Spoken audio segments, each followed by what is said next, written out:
এই ধরনের কথা কেন বললেন, আমি এটার কোনো কারণ খুঁজে পাই না।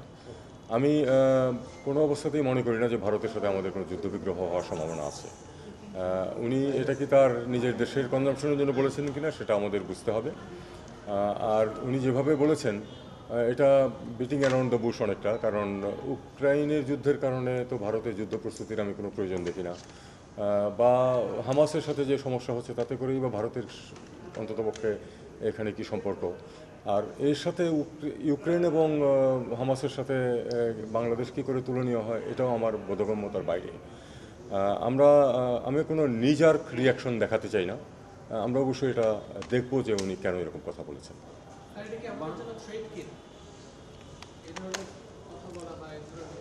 আমি এখনও মনে করি যে এটা উনি তার নিজস্ব অভ্যন্তরীণ কনজাম্পশনের জন্য বলেছেন, কাজেই আমি কোনো স্পেকুলেট করতে চাই না। আপনি খুব পিছন থেকে প্রশ্ন করেন সবসময়, এটা একটু সমস্যা। আপনি প্লিজ একটু সামনের দিকে এসে পড়েন। না না, ইন্ডিয়াটা সেরে নেই আমি। ইন্ডিয়াটার লাস্ট প্রশ্ন এটা ধরুন।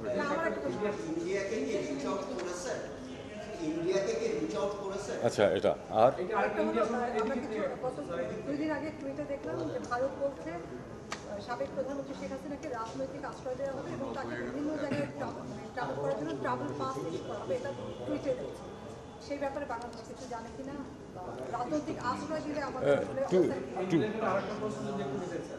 বেশি হয়ে যাচ্ছে না? আমার মাথা তো আবার মিক্সড আপ হয়ে যায়। এই প্রশ্নটা আরেকবার করবেন না, কারণ এটা আমি গত 3-4 দিন এটার উত্তর দিয়েছি এবং আমার অবস্থানটা পরিষ্কার করেছি। এটা আর বরং আমরা না বলি, আমি এই দুটো প্রশ্নের উত্তর দেওয়ার চেষ্টা করি, তাহলে করে আমরা ভারত শেষ করি। সেটা হলো যে আমি এই মুহূর্তেই এই সম্বন্ধে কিছু বলতে চাই না, কারণ আমি বললাম যে এইটুকু যোগাযোগ হয়েছে, ওইটুকু যোগাযোগ হয়েছে, এটা বরং রাখুন। আমি বলেছি যে নিজের কোনো রিয়াকশন দেখাতে চাই না। আমরা অবশ্যই এটা দেখব যে কি হচ্ছে, কেন হচ্ছে, এটা আমাকে দেখতে হবে। আমরা সেটা দেখব, অন্য কোনো ইস্যু। রাজনৈতিক আশ্রয় স্বাভাবিকভাবে যে কোনো দেশ যে কাউকে রাজনৈতিক আশ্রয় দিতে পারে, দেওয়া উচিত কিনা এক্ষেত্রে সেটা হলো দেখার বিষয়, সেটা আমরা দেখব। জি, আপনি যে বললেন দেওয়া উচিত কিনা দেখবো, মানে কি আমরা কি যদি রাজনৈতিক আশ্রয় নিশ্চিত হই তাহলে কি আমরা প্রতিবাদ জানাবো বা তাদেরকে বলবো যে তাকে দেওয়া উচিত না? দেখা যাক সেই পরিস্থিতিতে আমরা, আপনারা তখন প্রশ্ন করবেন, তখন আমি উত্তর দেবো। আপাতত এটা থাকুক।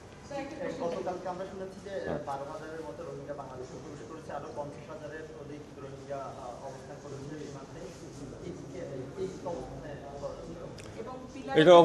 এটা অবস্থান হচ্ছে এরকম যে আমরা খুব স্পষ্টভাবে বলেছি যে আমরা আর একজন রোহিঙ্গাকেও আশ্রয় দিতে রাজি না, কিন্তু কিছু ঢুকে যাচ্ছে, এটা আমরা জানি। সেটাকে আমরা যতটুকু পারা যায় ঠেকানোর চেষ্টা করছি। বিজিবি যেটা করছে সেটা হলো যে প্রতিদিনই কিন্তু পুশব্যাক করছে, যাদেরকে আমরা ধরতে পারছি, কিন্তু একটা বড় সড়ো এলাকা নিয়ে তারা বিভিন্ন জায়গা দিয়ে ঢুকছে। সেগুলোকে সব ক্ষেত্রে যে আমরা ধরতে পারছি সেটা সামর্থ্যেরও কিছু সীমাবদ্ধতা আছে, সে কারণে পারছি না, কিন্তু আমরা যেখানে পারছি সেখানে কিন্তু আমরা ফেরত দেওয়ার চেষ্টা করছি। ইউএনএইচসিআর চায় যে আমরা তাদেরকে আশ্রয় দিই, কিন্তু আমরা তাদের কাছে স্পষ্ট করেছি যে আমাদের যে 12 লাখ রোহিঙ্গাকে আমরা আশ্রয় দিয়েছি, আমরা আমাদের ভূমিকা যতটুকু হওয়া উচিত তার থেকে বেশি পালন করেছি। আমাদের পক্ষে আর সম্ভব না। যারা আমাদেরকে উপদেশ দিতে আসে বা চায় তারা বরং তাদেরকে নিয়ে যায়, এই হলো আমাদের পক্ষে। দেখা করেছে এ বিষয়ে আলাপ হয়েছে। আমি যেটা বললাম এটাই সিচুয়েশন। আমরা এটা নিয়ে আরেকটু গভীরভাবে আলাপ আলোচনা করবো। সেই সম্ভবত একটা মিটিং এখন হোম মিনিস্ট্রিতে হচ্ছে এটা নিয়ে। আরেকটু জানতে চাচ্ছিলাম, জাতিসংঘের প্রধান উপদেষ্টা যাবেন, তার সঙ্গে সফরসঙ্গী 7 জনের একটি তালিকা প্রকাশ হয়েছে, সেটি সঠিক কিনা? 7 জনের যে তালিকা প্রকাশ হয়েছে সেটা সঠিক, তবে এর আগেও একটা তালিকা আছে যার মধ্যে আমি আছি, কাজে আমি যাচ্ছি। অনেকে জিজ্ঞেস করছিলেন আমাকে যে কি ব্যাপার, তালিকা দেখলাম আপনি যাচ্ছেন না? না, আমি যাচ্ছি। প্রধান উপদেষ্টার সাথে প্রধান উপদেষ্টার মেয়েও যাচ্ছেন, আমরা কি ঠিক সেই আগের রূপে চলে যাচ্ছি কিনা, যে ক্ষমতাসীনদের সাথে পরিবারতন্ত্রের একটা বিষয়? না, এটার সাথে পরিবারতন্ত্রের কোনো সম্পর্ক নেই। এটা বরং আপনারা এ নিয়ে খুব বেশি স্পেকুলেশন এই মুহূর্তে না করলে আমি খুশি। সংখ্যা খুবই কম, ধরুন কোনো অবস্থাতেই ধরুন 10-12 জন ম্যাক্সিমাম, এর চেয়ে বড় কোনো হবে না। আমরা একেবারেই লিমিট রাখার চেষ্টা করি।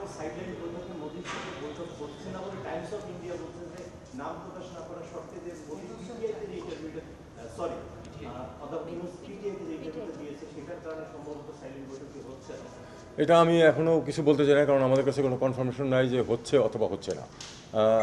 বস্তুত মোদি যে যাচ্ছেন এটাও 100% নিশ্চয়তা আমরা এখন পর্যন্ত পাইনি। আমাদেরকে একটা সম্ভাবনা আছে যে উনি যাবেন। বাংলাদেশ কি রিকোয়েস্ট করেছিল কোনো মিটিংয়ের জন্য ইউএন সেশনের সময়? এটার শুনুন, এটার একটা পদ্ধতি আছে, এটা ঠিক ওই সেই অনুযায়ী আমরা এগোবো। এটা এমন না যে 1 মাস আগে আমরা বলে রাখি যে আমরা দেখা করতে চাই তোমাদের সাথে, কি করবা কিনা। এটা নর্মাল যে সিস্টেম আছে সেই অনুযায়ী আগাবে।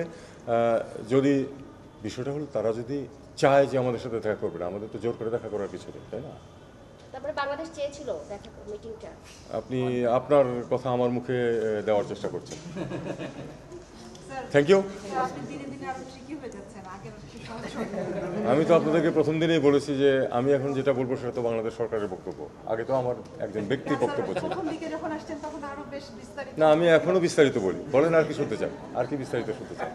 যেটা নিশ্চিত না সেটা তো আর আমি নিশ্চিত বলে বলতে পারি না। স্যার এখন তো বিশ্লেষকের জায়গা থেকে কি স্যার সরে আসছে? বিশ্লেষকের জায়গা থেকে অবশ্যই সরে এসেছি, কারণ বিশ্লেষকের জায়গা তো অন্যরা দখল নিয়েছেন, তারা করবেন বিশ্লেষণ, অসুবিধা নেই। ধন্যবাদ।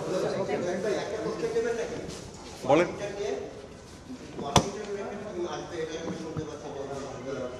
এটা যেটুকু বলেছে আসলে নতুন আর কিছু নেই, এটা আসুক স্যার তারপর তখন আমরা একটু জানতে চাই, জাতিসংঘের যে সেকেন্ড টিম আসবার কথা ছিল ওইটা কি স্যার এখন পর্যন্ত confirm? আসবে, নিশ্চয়ই আসবে। এক্স্যাক্টলি। Thank you.